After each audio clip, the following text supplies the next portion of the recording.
Halo teman-teman, kembali lagi dengan saya Putu Sunar Kuncir, tentunya di PSK.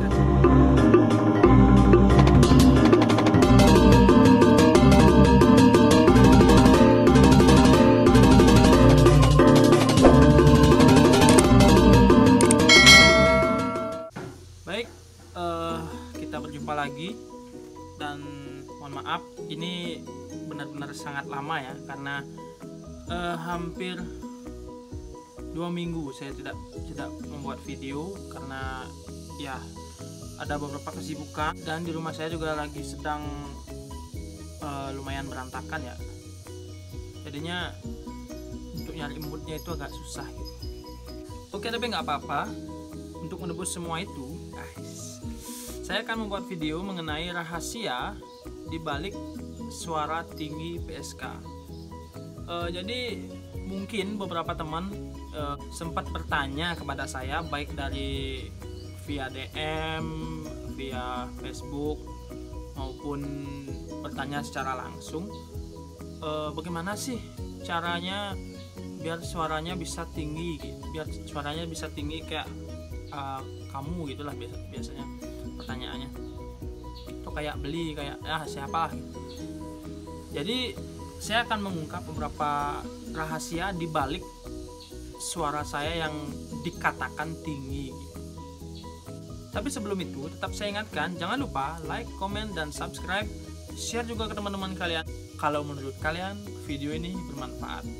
Dan jangan lupa tetap pantengin juga PSK Channel, karena di PSK Channel banyak sekali video mengenai seni budaya, baik itu vlog dalam berkesenian atau beberapa tips tutorial, dan ada beberapa art performance lah dari saya sendiri. Oke, tidak berlama-lama, saya akan langsung ke topik bahasan kali ini. Baik teman-teman, sebelumnya saya mohon maaf kalau misalnya video ini nantinya misalkan terganggu dengan suara-suara yang tidak enak seperti ketok duduk gitu, karena ya ini adalah rumah keluarga besar, jadi ya banyak orang dengan kegiatan seperti itu gitu, dan itu contohnya. Semoga tidak terlalu mengganggu.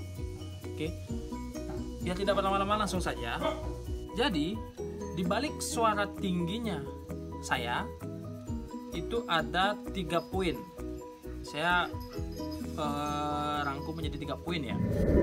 Jadi poin pertama itu adalah suara saya memang kecil.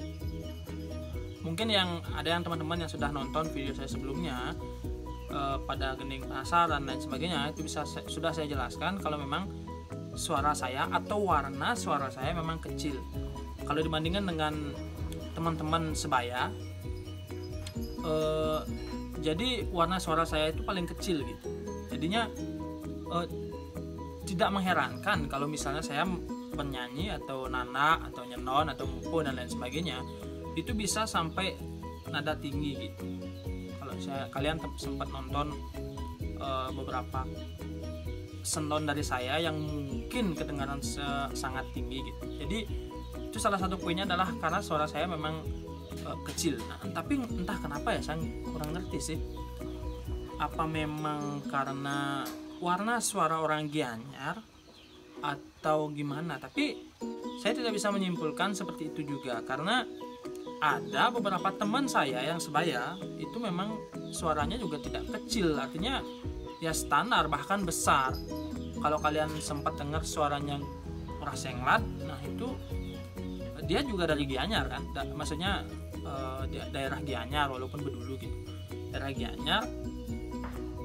Beliau udah bilang beliau warna suaranya besar kalau sebaya dengan saya ya maksudnya. Jadi kalau dia nyanyi atau ya gitulah pokoknya, entah mendalang entah apalah, suaranya itu cenderung besar gitu. Jadi dapat disimpulkan bukan berarti karena dari Gianyar suaranya kecil, bukan berarti seperti itu. Cuman kalau di daerah Sukawati karena memang pola olah suara dalam pewayangan itu seperti itu, jadi itu yang menyebabkan mungkin banyak orang yang mengatakan kalau dalang Gianyar itu warna suaranya kecil-kecil gitu. Dan saya memang dari sononya mungkin pada waktu mau terjun ke dunia ini, waktu pembagian suara saya telat datang, jadi yang masih hanya yang itu aja, jadi saya ngambil yang kecil gitu. Nah, intinya dari sononya gitu, karena bapak juga nggak kecil karena suaranya standar lah, maksudnya emang saya aja yang kecil suaranya. Nah itu poin pertama ya. Jadi saya sudah membeberkan poin pertama mengenai warna suara saya yang memang kecil. Kemudian kedua, jadi pada poin kedua ini adalah saya menggunakan falset atau suara palsu. Oke, tahu kan itu poin kedua. Artinya kalau misalnya kalian pernah mendengar tandak saya itu misalnya agak tinggi, ya tinggi kata orang lain tinggi gitu, itu ada unsur falset yang saya gunakan. Nah, cuman di sini saya jelaskan, kalau falset itu biasanya kan bisa dikatakan powernya agak rendah. Saya coba contohkan ya. Nah, itu kan contoh falset kan. Itu contoh suara falset yang saya tahu. Nah, akan tetapi di sini saya biasanya membawanya ke hidung biar falset itu kedengaran seperti suara asli. Jadi itu sebenarnya falset, tapi saya bawa ke hidung dia.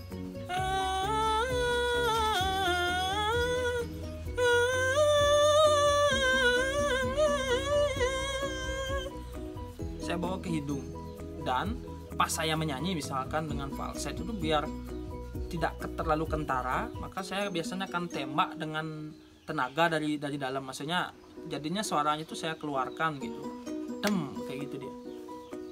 Cuman saya tidak bisa mencontohkan sih kalau secara langsung seperti ini, karena biasanya harus ada yang menarik gini saya dulu, maksudnya yang menarik suara saya biar keluar dia gitu, karena saya tidak bisa memaksakan. Jadi itu rahasia yang kedua adalah falset. Nah, ini juga saya dapatkan dari bangku kuliah. Itu kalau teman-teman sebaya saya ingat ya, waktu kuliah apa ya, saya lupa mata kuliahnya, pokoknya berurusan dengan vokal lah. Yang ngajar itu namanya Ibu Sekar Marhaini dari Tegalingah. Jadi waktu itu saya sempat bertanya, artinya yang saya tanyakan adalah bagaimana sih cara kalau misalnya dari falset bawa ke suara asli gitu. Karena kan biasanya kalau biasanya sangat kentara, itu kentara dia antara palsu dan asli gitu. Jadi waktu itu ibunya seingat saya mengatakan gitu, dibawa ke hidung dia, suara palsunya dibawa ke hidung, terus pas mau pindah ke suara asli itu ditembak dia gitu. Kalau asli ke falset sih gampang, nggak apa-apa, maksudnya biasanya gampang. Kalau dari falset ke asli itu biasanya pasti kentara, kalau enggak memang diakali gitu. Nah, di sana saya mendapatkan ilmu dari falset ke asli itu menggunakan suara hidung. Jadi dibawa ke hidung dan dikeluarkan. Dari sana saya mendapatkan ya dikatakan ilmu waktu itu. Jadi saya mulai mencoba-coba dan melatih gitu, dan jadilah seperti sekarang gitu. Mungkin bisa saya contohkan sedikit ya.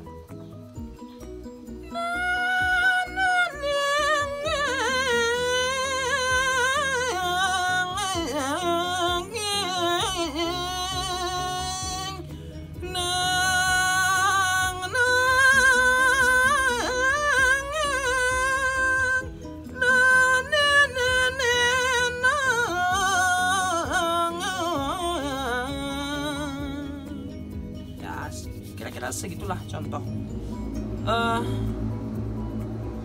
Banyak orang sih, bukan banyak orang, beberapa orang sih mengatakan saru gitu pas pindah ke saya pindahkan ke asli itu, katanya saru, tapi ya mungkin semoga nanti di video ini bisa mewakili apa yang saya katakan. Itu yang kedua. Kemudian yang ketiga itu ada dorongan dari Bapak Made Sukarana atau Bapak Diloleng. Yang sempat nonton video saya sebelumnya mungkin sudah saya jelaskan di sana kalau yang mendorong saya untuk mencari nada tinggi itu adalah Bapak Made Sukarana atau Pak Diloleng itu dari Pejeng ya, dari Pejeng Banjar Guliang. Beliau adalah salah satu guru di Kokar atau SMK Negeri 3 Sukuati yang sangat berjasa di hidup saya, karena ia semua guru berjasa sih sebenarnya. Maksudnya salah satunya beliau gitu, karena dulu beliau yang memaksa saya untuk mencoba terus menaikkan suara. Itu kalau nggak salah pas saya nana atau nyenon legong, judulnya Abimanyu Sateng Praja gitu ya, saya lupa.